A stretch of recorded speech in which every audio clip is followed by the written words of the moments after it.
All right, so we are working with Pedigree Technologies for our capstone project. My name is Megan. I am Alan. I'm Mark. And I'm Riley. Our sponsor for this project is Josh DeCock, and our mentors are Will Schulstead and Joe Johnson. A little overview of Pedigree Technologies. They are based here out of Fargo and are a mobile resource management company. They're involved in various industries like construction, oil, gas, and transportation. And their OneView platform allows you to manage and communicate with your vehicles, equipment, and workers in real time on a single screen. So the OneView platform does a lot of interesting things. It has sensor inputs, GPS tracking, as well as multiple tablet applications. But the one that we're focusing on for our project is the electronic logging device. So the problem is the electronic logging devices, the ELDs, are now required by law for tracking hours for various motor vehicles. So in case of a system failure, the drivers resort back to using the original paper logs, and then the paper logs eventually have to be converted back into electronic data. And the current solutions to do that are either too expensive or outdated or require too much manual input for the graph. So what they need is for us to create an application that will scan and convert the graph on the paper into electronic data. So a little overview of our proposed solution. We're creating an Android application that will be able to take an image and capture the data and put it into a tabular format. So in terms of details, the application is able to both take images or convert images you already have stored. The application will automatically recognize graphs in the image, and then we're using a solution that involves binarizing the image and then scaling and deskewing it so that it's uniform, and then using a segmentation algorithm to extract the data from the graph. And then we're also going to allow the user to correct and update the data using the application. So here's a little overview of our schedule. We've already completed the first 2 sprints. We're obviously in the midterm presentation now, and then we have 2 more sprints before the final presentation.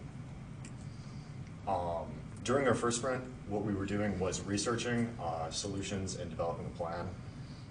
There was a lot of research involved with this because it's kind of a unique problem that it was difficult to find other examples of things like this being done before, so there was a lot of research involved. During our second sprint, we dealt with binarizing the image and getting our basic UI completed, and then we began doing some of the stuff needed to extract the data, and started working on scaling and skewing the images. For our next sprint, we plan on finishing the data extraction and image scaling and deskewing, getting our segmentation functionality running, and then finishing the apps functionality. And then for our final sprint, we're going to integrate all the components together and add that functionality to enter the data. So we're just going to give a little overview of our project status. This is the application.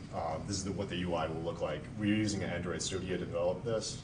Basically, when you open the app, it will show you this first image where it says take picture, select image, and then after you do that, it'll give you a thumbnail of the image, and then you'll be able to click to convert it to a graph. All right, so the image scaling and deskew portion is shown here. So the first step, what it does is it calculates a series of contours, which is essentially a set of points that bounds this white region.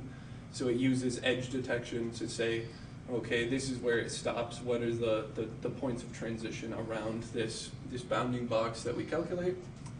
And then it will determine the contours that have exactly 4 points, because those are going to be used for the rectangular perspective transform that comes next. So it takes those 4 points and translates them with respect to maintaining the ratios of distance between certain things into this right-hand image you see there.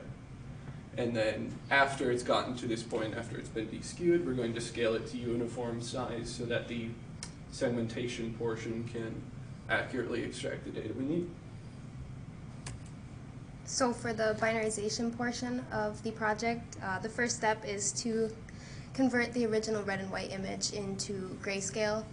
So to do that, you basically just take a copy of the red image and then get the RGB pixel values, and then from there you get the weighted average of those values and then repaint the image onto the screen. So from the grayscale to the binary, you use the average points to set a threshold, and with that threshold value, if it's less than the threshold value, it gets set to white, so 0, and then if it's greater than the threshold value, it gets set to 255 black. So for the data extraction portion, when we initially converted from grayscale to binaries, we had a threshold of 95, and as you can see in this screenshot, there was a lot of noise on the picture that we had.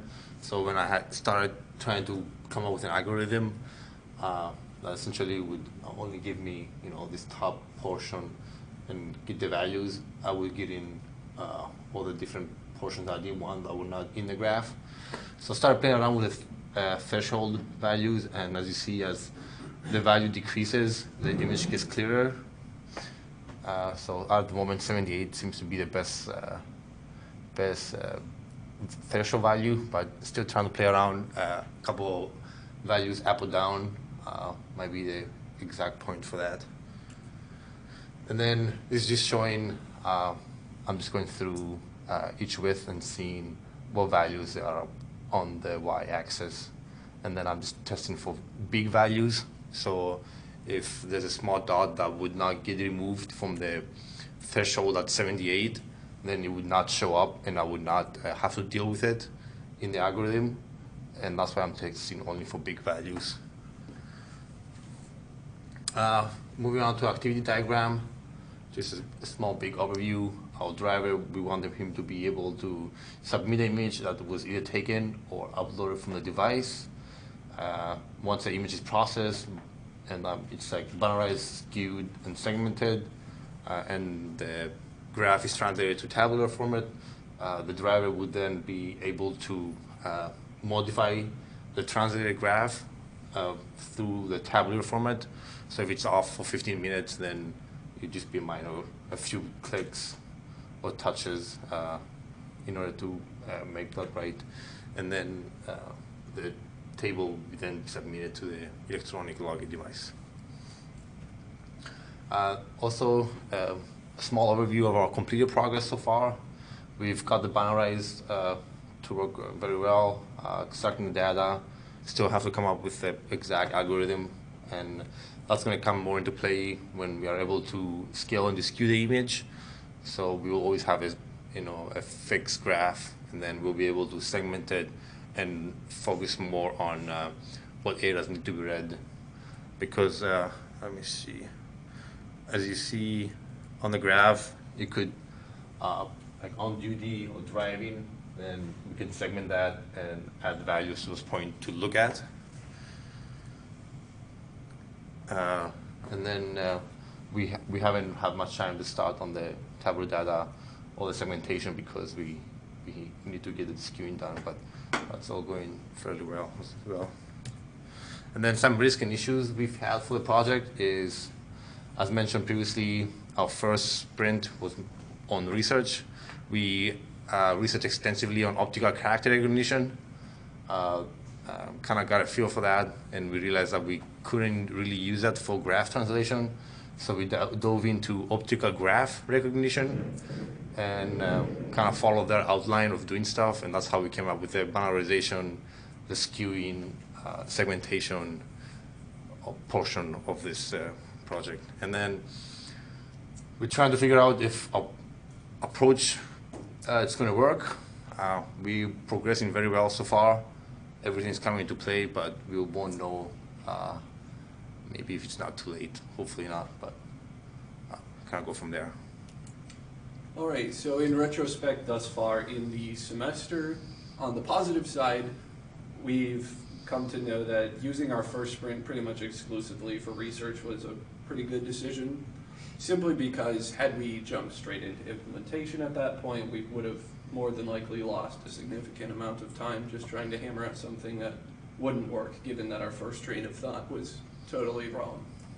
So it's good that we had the forethought to develop a systematic approach before jumping in. And in addition to that, assigning individual tasks to us to keep things moving forward.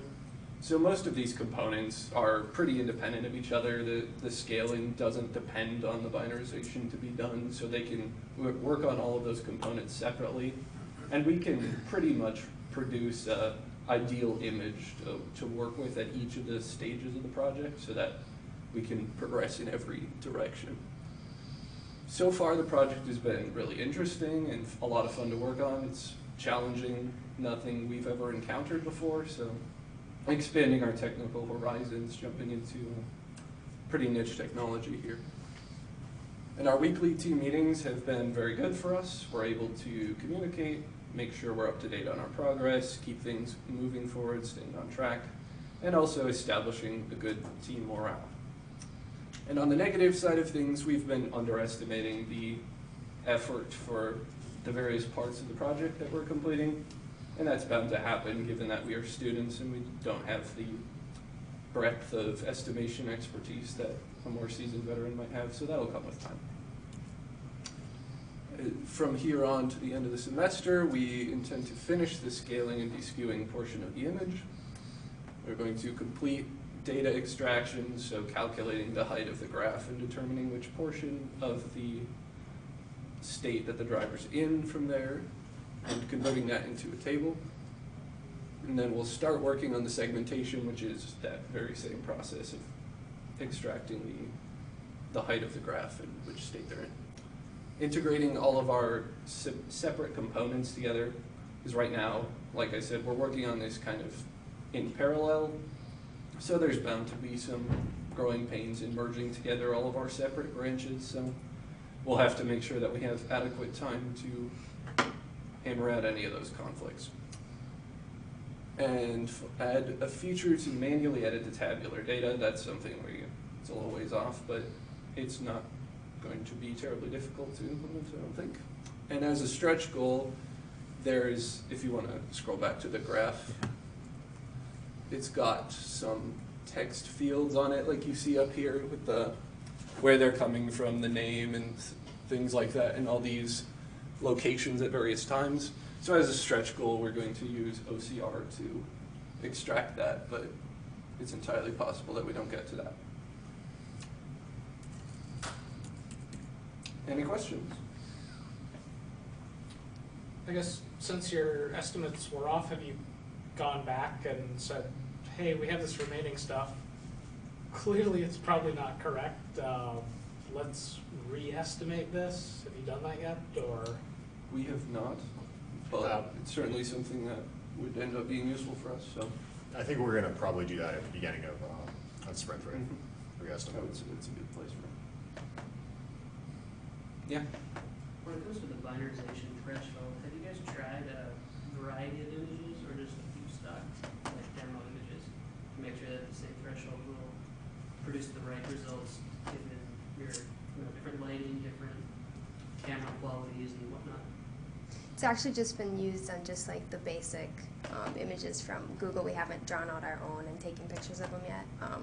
So I think that in this second, third and fourth sprint, we'll have time to enter in multiple ones. Yeah, once we get a sound algorithm down to extract data, then the testing phase is going to start where we have different variety of pictures and wrong data and kind of go from there and see which threshold value works most. Are you leveraging the red ink that is consistent across log graphs or anything? I guess kind of the fact that it's using the RGB values of it on the binarization component converting to grayscale, I would say that part uses it, but in general, not really. Yeah, it seems like you're converting from the red with the line to black or blue, and then to a black or a black and white, or a grayscale into a binary. but it seems like you're kind of losing some of that value of that, the uniqueness of the red. You think you should be able to leverage that to distinguish between, get rid of that red, you know what I'm saying? So, I don't have an answer for you, I'm just saying. Okay. Might simplify. The same thought had occurred to me, actually. There is an approach that has been used for certain applications where you essentially take your image and then you have an unmarked version of the same image behind it and you subtract the differences. Yeah. So that could be a possible route we go with that, just to minimize noise coming in. I believe the reason that it is red is that a lot of the other systems out there have also recognized that that feature, that if they have a consistent color, it's easier for them to subtract that image or distinguish from the black lines that are drawn. Just a thought. Any other questions? You had a next steps slide that, well, there was a little phrase, so I'm not sure next step meant for the rest of this year or for the next. For the rest of the semester is what that is. Or, yeah, because then the question was, it said start on image segmentation.